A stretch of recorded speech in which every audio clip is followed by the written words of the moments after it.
বাবার রুমের পাশ দিয়ে যাচ্ছিলাম, হঠাৎ মনে হলো একটু বাবার রুম থেকে ঘুরে আসি। অনেকদিন হলো বাবার রুমে যাওয়া হয় না।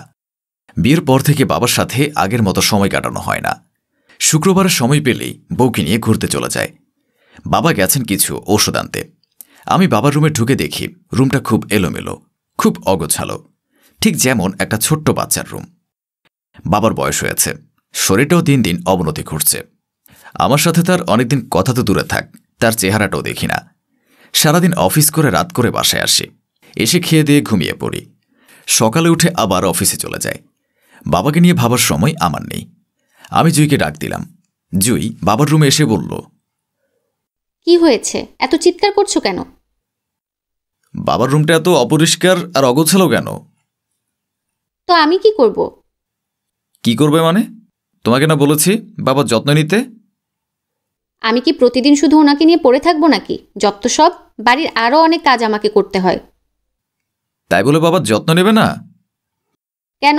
ওনাকে সময় মতো খাওয়াচ্ছি, সময় মতো ওষুধ দিচ্ছি, এসব কি যত্ন নেওয়া না? আমি কিছু বলিনি, জানি ওকে কিছু বলে লাভ হবে না। ও এমনই, খুব জেদি। ভালোবেসে বিয়ে করেছি, তাই সব সহ্য করতে হচ্ছে। জুই চলে গেল রান্নাঘরে। আমি চুপচাপ বাবার ঘর পরিষ্কার করতে লাগলাম। রুম পরিষ্কার করার সময় চোখ পড়ল টেবিলে রাখা খাতাটার উপর। বাবা খাতা দিয়ে কি করছে? কৌতূহল বেড়ে গেল কি আছে তা দেখার জন্য। আমি খাতাটা নিয়ে প্রথম পেজটা খুললাম। প্রথম পেজে লেখা আছে আমার ডায়েরি।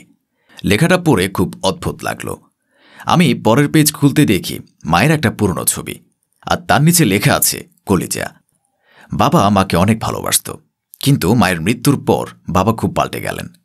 মা যখন মারা যায় তখন আমি ইন্টারে পড়তাম। ওই সময় বাবা খুব ভেঙে পড়েছিলেন।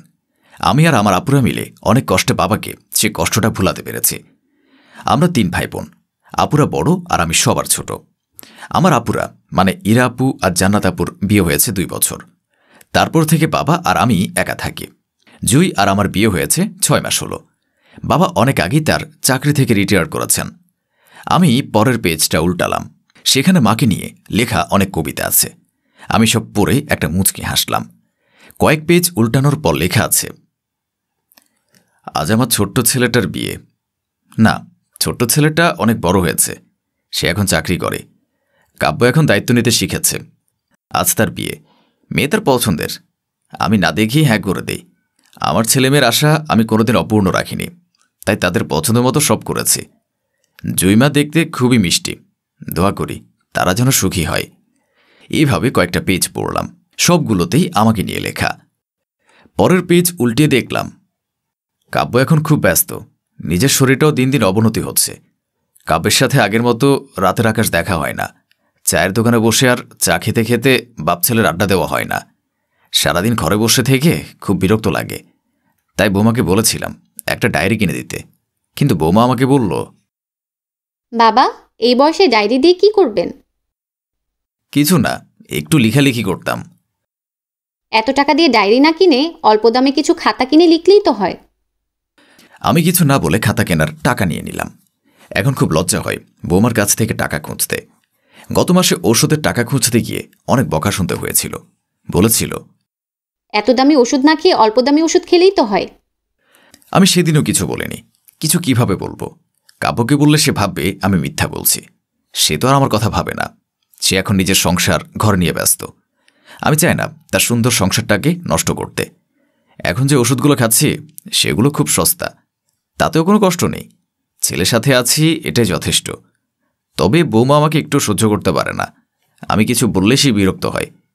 কোমরের ব্যথাটা বেড়েছে। বৌমাকে ডাক্তার দেখাতে যাব বলে কিছু টাকা চাইতে গেলে বৌমা বলে, সব ঢং। তাই আর কিছু বলিনি। বাধ্য হয়ে এই মাসের ওষুধের টাকাটা বাঁচিয়ে রেখেছি ডাক্তার দেখাতে যাব বলে। কালকে বৌমা বলেছিল আমি নাকি তাদের সংসারের বোঝা, তাই সিদ্ধান্ত নিয়েছি আজকে ডাক্তার দেখাতে যাব। সেখান থেকে বাসে এসে শেষবারের জন্য ছেলেটার মুখ দেখে কালকে বৃদ্ধাশ্রমে চলে যাব। আমি আর পড়তে পারছি না, চোখ দিয়ে অনবরত পানি পড়ছে। যে বাবা আমাকে সামান্য কোনোদিন কষ্ট পেতে দেয়নি, সেই বাবা আজ হাজারো কষ্ট ভোগ করছে। জুই এতটা নীচ, ছি, নিজেকে স্বামী বলতে লজ্জা হচ্ছে। আমি চুপচাপ রুম থেকে বেরিয়ে আসলাম। কিছুক্ষণ পর বাবা ফিরে আসলো। এসে আমাকে দেখে বলল, বাবা, আমি একটা সিদ্ধান্ত নিয়েছি। কি বাবা? আমি কালকে বৃদ্ধাশ্রমে চলে যাব। আমাকে কি অফিস যাওয়ার সময় আশ্রমে নামিয়ে দিবি? আচ্ছা বাবা। কথাটা বলে বাবা চলে গেল। আমাকে কিছু বলার সুযোগ দিল না। আমার পাশে জুই ছিল, সে খুশি হয়েছে। আমাকে বলল, যাক, এতদিনে আপদ বিদায় হবে বলে মনে হচ্ছে। কি বলো কাব্য? আমি কিছু বললাম না। রাতে জুইকে বললাম, এই শোনো, কালকে আমরা ছুটিতে যাব কক্সবাজার। তুমি তোমার কাপড় চোপড় প্যাক করে রাখিও। সত্যি বলছো তুমি? হ্যাঁ, সত্যি। জুই খুশি হয়ে রান্না করতে চলে গেল। তোমার ব্যাগটা নাও, আর চলো একটু তোমার বাবার সাথে দেখা করে আসি। কিন্তু ব্যাগ কেন? আরে চলোই না। আমি জুইদের বাসায় গেলাম। বাবাও আসলো। বাবাকে নিয়ে এসেছি। সোফায় বসে আছি। জুইয়ের মা আমাদের দেখে বলল, কি জামাই সাহেব, অসময়ে যে? জি, আপনাদের জিনিস আপনাদের বুঝিয়ে দিতে এলাম। আমাদের জিনিস মানে? আপনাদের মেয়েকে। পাশ থেকে জুই বলল, কি বলছো এসব কাব্য? হ্যাঁ, ঠিক বলেছি। আর শোন, তোর মতো নিজ মেয়েকে বউ হিসেবে না রেখে আমি সারা জীবন বউ ছাড়াই থাকবো। আর আমি ডিভোর্স পেপারও পাঠিয়ে দেব, সাথে তোর পাওনা সব টাকাও। বাবা পাশ থেকে আমাকে থাপ্পড় দিয়ে বলল, ছি কাব্য, ছি। আমি তোকে এজন্যে মানুষ করেছি? নিজের বউয়ের সাথে কেউ এভাবে ব্যবহার করে? মাফ করবেন বেআইন সাহেব, আমি কাব্যকে বুঝিয়ে বলবো সব। জুয়ের আম্মু কিছু না বুঝে বলল, কাব্য বাবা, কি হয়েছে খুলে বলো। বাবা হয়তো টের পেয়েছে। আমি বাবাকে বললাম, আব্বু তুমি গাড়িতে গিয়ে বসো, আমি আসছি। আব্বু যেতে রাজি না। বাধ্য হয়ে চিৎকার দিয়ে বললাম, তোমাকে যেতে বলেছি, যাও। আব্বু চলে গেল।